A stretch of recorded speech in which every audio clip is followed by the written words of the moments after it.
Look, whether you watch anime or not, whether you watch Naruto or not, this video will still make sense to you.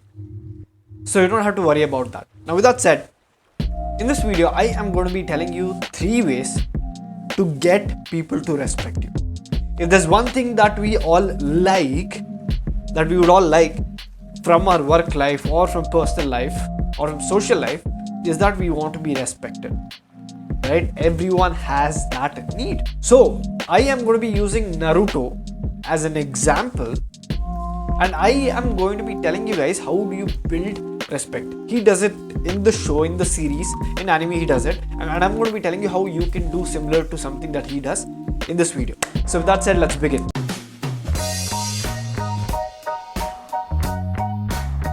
Hello guys, welcome to Models of Excellence, where we tell you tools, strategies and techniques to help you lead an excellent life.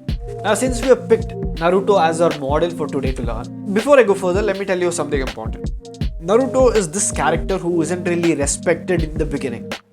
But as time goes on, he becomes a very well respected person. So I'm going to be telling you what he does right, and it's something that you could do, because it's something that practically works. So we are going to be bringing some part of psychology into this as well and doing it. So first thing that you could do, like Naruto, to build respect is big ambition and work ethic. Now, you know what? Some people in the world, they really stand out. They make other people look at them and go like, whoa. And one of those types of people are people with big ambitions. And the way they speak, they make you feel like they'll take over the world. And Naruto has this attitude. He starts off by saying that, you know what, one day he is going to become a hokage of his village. It's kind of, for those who don't understand, who don't get this reference, it's kind of like becoming a king of the nation. Like I'll be a king, or becoming a chief minister of the state, or prime minister of the country, or president of the country, depending on which nation you're from. He just wants to be in that position of power to be able to help people and to be respected, of course. So when and in the show, he actually says that he wants to do it. He says out loud, he says, one day I am going to be a hokage. And when he says that, people are like, whoa, because that's not something that usually people would say. Nobody goes out and says, you know what, I'm going to build $1 billion company. Nobody goes out and says, you know what, I'm going to be a prime minister, president, because other people are, the excuse most people give us, it's not logical or it's not realistic. And that is exactly why some people stand out, and it makes other people respect them. It kind of makes us feel like they're brave enough to actually dream for something big. But that's not exactly where magic happens. That's 50% of the magic to earn respect. The other 50% part of this formula is work ethic. He not only speaks about his big ambitions, he also backs it up with work ethic. He actually works to achieve that. Now, if you go out there and say some big ambition that I want to become a prime minister of India someday, and then you sit around and do nothing, or you don't really care much about it, people might respect you in the beginning a little bit, but they'll end up making fun of you, or they'll end up thinking that you're not going to do it. You're just another guy with big ambitions, empty words, and no action to back it up. But if you take action, even though you're not there yet, people will look at you and be like, yeah, this person's also backing his or her ambition with actions. And when you do that, well, you know, action speaks louder than words. The second thing that gets people to respect Naruto is under promise and over deliver. Now, you know, in some of those movies where a character is not strong enough and you root for the weak character which has potential, you're like, come on, you can do it. Yes.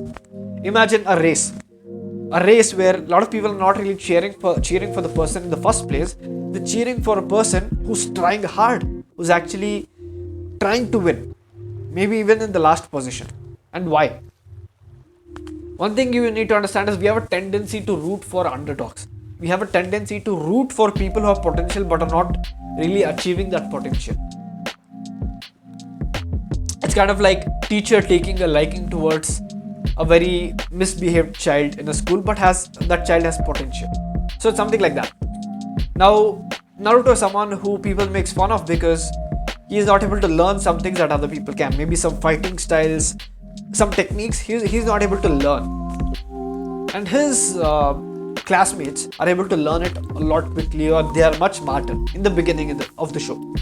And what happens is, as the show proceeds, as the story goes on, he starts showing potential.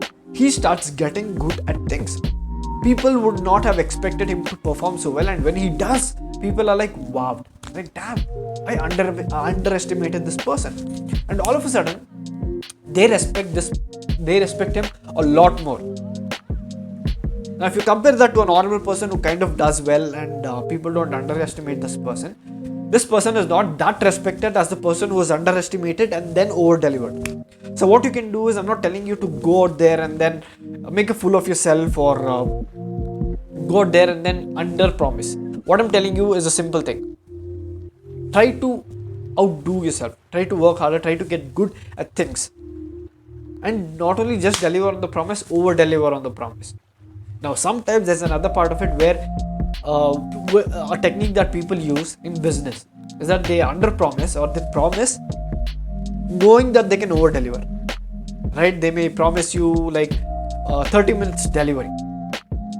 And they may know that it only takes 15 minutes, but they'll tell you 30 minutes, and then when they do it 15 minutes, you're like, wow, I'm impressed. So that kind of a thing. So that is something that you can do as well. So third thing that helps Naruto be respected is that he sticks to his decision and he acts. He is not a hypocrite. What I mean by this is this, that sometimes we tend to give people advice, right? If you go on Instagram, you can see almost every damn account has some sort of a motivational caption in their picture, or they have this motivational quotes. The point is this: the difference between someone who just posts it and someone who gets real results in life is action. They take action on the words that they preach. And even if you see people who are really respected, truly respected, irrespective of position or power, are the people who say something and does it. Right? For example, if I tell you to be kind, and if I'm like, if I tell you not to use bad words, using bad words, then you don't really respect me, because I myself am not listening to my advice. Why should you? So he is someone who says something, but he is someone who's also congruent with his words. So next time when you're telling something, make sure that you also follow that advice. Because when you follow it up, when people see you, and I'll tell you what, people actually keep track of you. You may think, people don't care, but they actually are observing. And when you're not congruent with your actions, they catch it and they lose respect for you. So whenever you're giving some sort of an advice or something, make sure you follow it. And if people see that, you will be a lot more respected. With that said, guys, these were the 3 things that Naruto does that you guys can do as well to be respected.